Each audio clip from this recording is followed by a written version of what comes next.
Video I talked a little bit about freedom and what it meant for free will. So let's talk about the breaking, these conditions that break down his control and ability to do otherwise. So determinism is just the idea that everything that's ever occurred, so all past events plus the laws of nature, mean that there's only one way that things can go.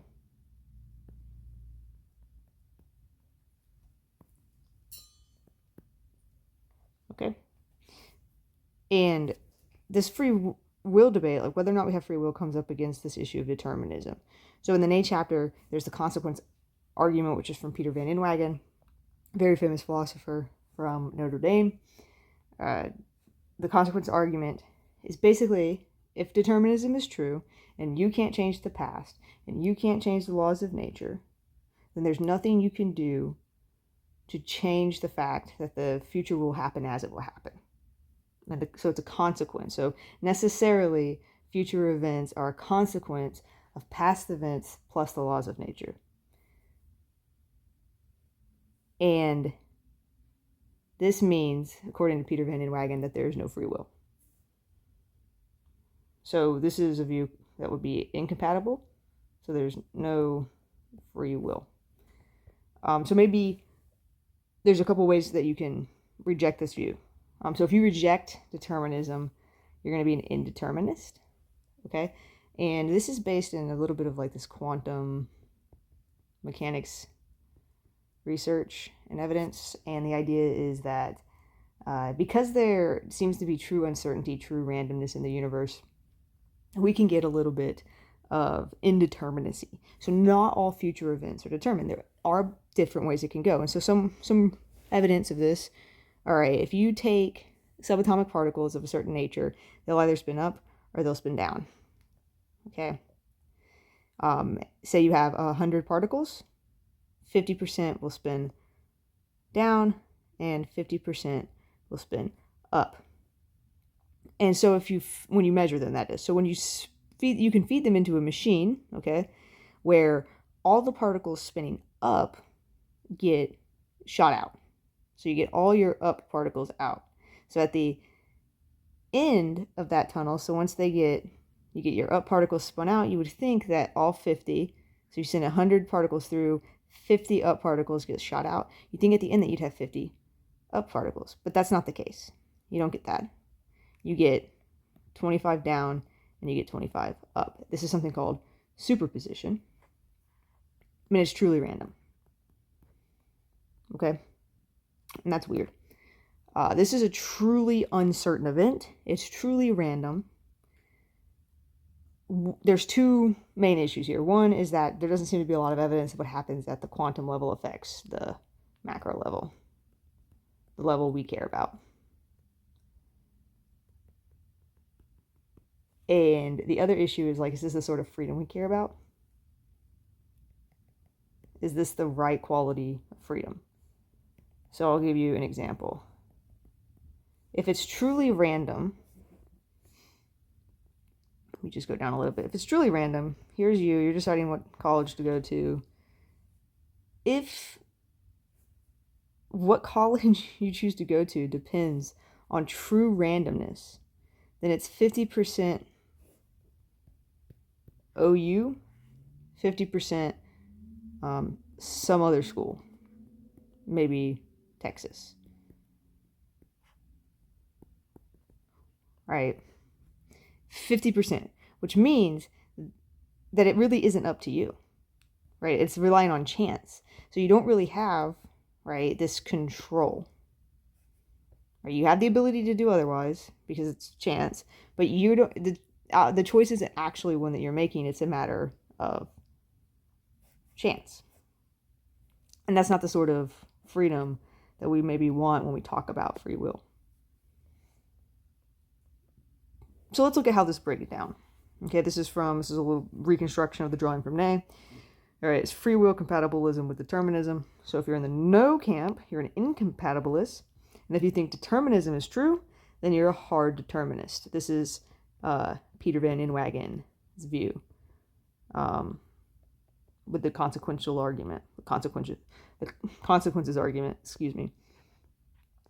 And we've already seen how that is, right? If there's only one way things can go and you don't have the power to change the things that happened in the past or the laws of nature, then as a consequence, you don't have the ability to change the future, and so you don't have free will. Right? But if you say, no, determinism isn't true, so you're answering no to both these questions. Free will is incompatible with determinism, but determinism doesn't exist. It's not true. You could be a libertarian. And there's a couple of different views offered in the text on this. One is agent causation, and this is from Chisholm. And it's just the idea that sometimes agents can be causes, right? So you have events that can be causes, like the laws of nature, things that happen in the past, and sometimes you have agents, and that's us, can sometimes be causes. Then you have Robert Kane. He comes in with this idea of self-forming actions, and a self-forming action, and it's based on the true randomness of the universe. Occasionally things happen that are unpredictable. We couldn't guess they would happen. It's not because of the laws of nature or prior events, they just happen. And you, contingently, are experiencing those events. And how you respond to those events can form yourself. And those are the moments where we get free will. So for instance, say you're running late to an interview and you see a woman trip. She falls, her papers go everywhere, her hand is broken. You can stop and help her and miss your interview possibly. Or you can continue on and then go to your interview. It seems like Kane is saying there's a choice there, a self-forming action. If you choose to help, then something of your free will has been exercised to make you the type of self that helps. If you choose to go to your interview, then your free will has intervened in some way, right? You're the self that goes to the interview.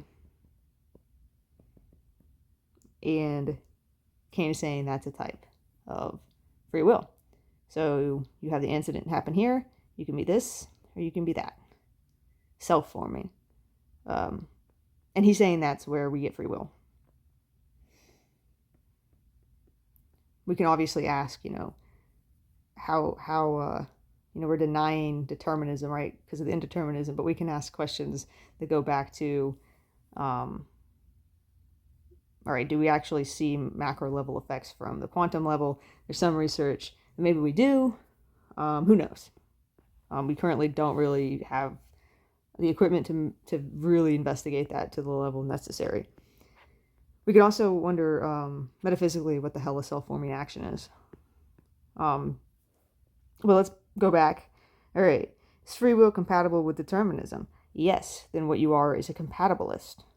Okay, but you say that determinism is true. Okay, you can answer no to that question, and those views aren't really covered in today's chapter, not really important, because if you're just like, look, they're compatible, I don't really care, all you are is like a libertarian. So you'll need some sort of story similar to agent causation, self-forming action, something like that. Okay. Compatible with free will? Yes. Determinism true? Yes. Then you get soft determinism. So Lewis in the chapter is a soft determinist, right? Because he thinks as long as it's the case that you think you could have done otherwise, then you could have done otherwise. And so what he's really disagreeing with is what a law of nature is. So basically, you just need a little bit of room for things to happen. And because this determinism relies on, the past and the laws of nature being the way they are, then we really need to define what a law of nature is, right? Look at Hume. This is covered in your chapter. Hume denies laws of nature as predictors. They don't tell us anything about what's going to happen in the universe, just how we experience and understand the universe. And that sounds a little bit like Kant, right? So there are various ways to get this soft determinism view off the ground. And mostly it has to do with just denying that the laws of nature happen the way that they happen. It's much harder to argue that the past past events as we observed them didn't happen, but this laws of nature bit is a little bit trickier. This is another philosophical thing to pay attention to. When people give you definitions like law of nature and you think, it seems like they're relying on an intuition, right? That I know what a law of nature is and they know what a law of nature is and we agree. Okay, you should always clap back with, what do you mean by that? For various reasons. Maybe you don't agree with their definition, but also maybe they have no clue what they're talking about and they're just relying on intuitions to get their argument off the ground. So we're going to think about this. Remember those questions I asked, like, why do we care about free will? And a lot of it has to do with, like, what type of critter we are. Are we the type of creature that can choose the actions that make us who we are?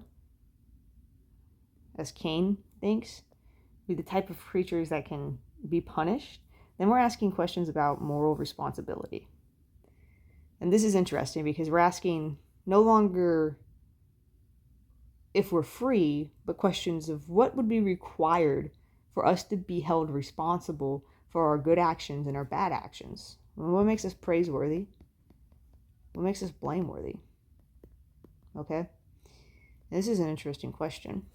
And Frankfurt here, he's a compatibilist, okay? And he denies that there's no ability to do, that you don't need the ability to do otherwise to have freedom. Right? So you don't need the ability to do otherwise to have freedom. So you don't need the ability to do otherwise to be held responsible.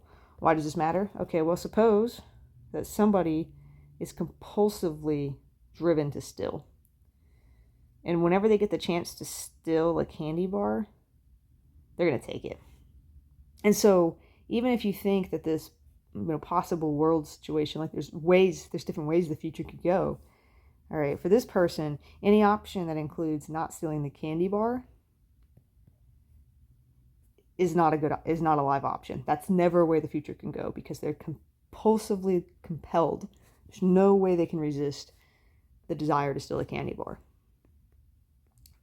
So this kind of puts a damper on this ability to do otherwise thing, because if you don't have the ability to do otherwise, you don't have free will. So even if you think generally people have free will, you might think that people who with compulsions, like people who with Prader-Willi syndrome, who can't stop eating, people who are addicted to drugs, maybe their free will is undermined.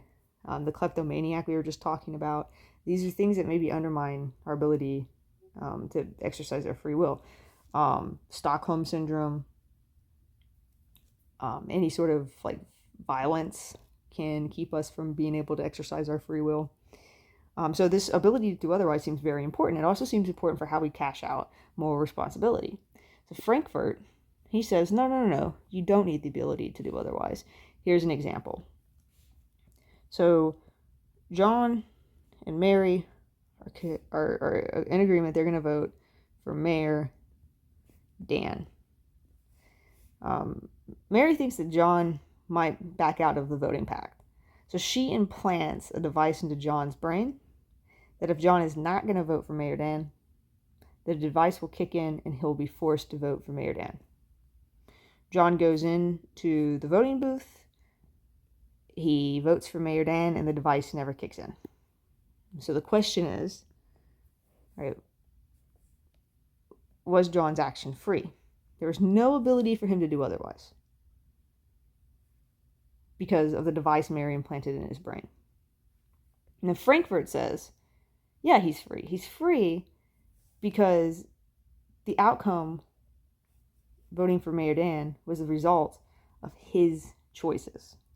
So he had control. And we can generate a ton of different types of Frankfurt cases that kind of push on this intuition. But the upshot here is, okay, if you think the ability to do otherwise is necessary for freedom, i.e. being compelled isn't an excuse to not exercise your free will, or our free will being undermined is not a case for lacking moral responsibility or free will, okay, then you need to figure out what to do with these Frankfurt cases. Because we can generate these cases all day long. and push back on the ability to do otherwise. We can also generate opposite cases and push back on the idea that you don't need to be able to do otherwise. And one other thing that pops up in the Ney chapter is trying to demonstrate the self-forming action thing. She mentions existentialism, which I think is pretty neat. It's the idea that we make ourselves. So existence precedes essence, which is to say that whatever we are as humans, according to Sartre, doesn't arrive until we decide what our purpose is. We decide what it means to be us. And this is used as an example to show the self-forming actions point. So this was a quick, dirty explanation of these various views for free will. And so basically, just to recap, if determinism is true, then you can be a compatibilist or an incompatibilist. If you think free will is compatible with determinism, then you're a compatibilist. If you don't think it's compatible, then you're an incompatibilist. And if you're an incompatibilist, you can be a libertarian or a hard determinist, whether or not you think determinism is true. And if you're an incompatibilist, you can be a soft determinist or some other sort of view.